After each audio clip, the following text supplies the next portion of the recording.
ચાલો આપણે જાણીશું અમદાવાદના સૌથી સુંદર અને જોવાલાયક સ્થળ વિશે।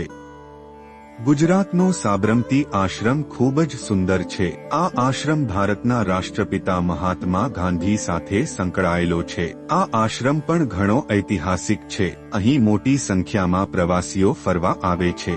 જો તમે મહાત્મા ગાંધી વિશે વધુ જાણવા માંગતા હો તો ચોક્કસપણે આશ્રમની મુલાકાત લો। તે પ્રવાસીઓ અને ઇતિહાસમાં રસ ધરાવતા લોકો માટે આકર્ષણનું કેન્દ્ર છે। અમદાવાદનો સાબરમતી રિવરફ્રન્ટ પ્રવાસીઓ માટે ખૂબ જ સુંદર અને આકર્ષક છે। આ નદી કિનારાના દૃશ્યો અદ્ભુત છે। અહીં તમને ઘણા અદ્ભુત અને આકર્ષક સ્થળો જોવા મળશે। અહીં મોટી સંખ્યામાં પ્રવાસીઓ ફરવા આવે છે। અહીં તમને સાબરમતી નદીના કિનારે ચાલવાનો રસ્તો, પાર્ક, બોટ સવારી વગેરે જેવી ઘણી પ્રવૃત્તિઓ મળશે।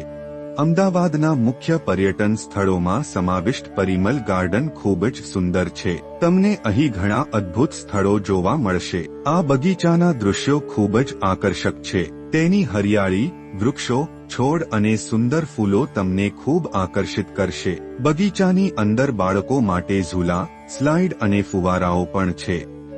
અમદાવાદમાં આવેલું કાંકરિયા તળાવ ખૂબ જ સુંદર છે। તેની સુંદરતા ખૂબ જ આકર્ષક છે। તળાવ કિનારે ચાલવું અને તેની કુદરતી સુંદરતાનો આનંદ માણવો એ ખૂબ જ યાદગાર રહેશે।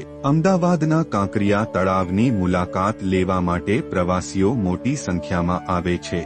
અમદાવાદ શહેરના 3 દરવાજા પણ ખૂબ જ ઐતિહાસિક છે। તે અમદાવાદના મુખ્ય પર્યટન સ્થળોમાં ગણાય છે। એટલા માટે નજીકના રાજ્યોમાંથી પણ લોકો 3 દરવાજાની મુલાકાત લેવા આવે છે।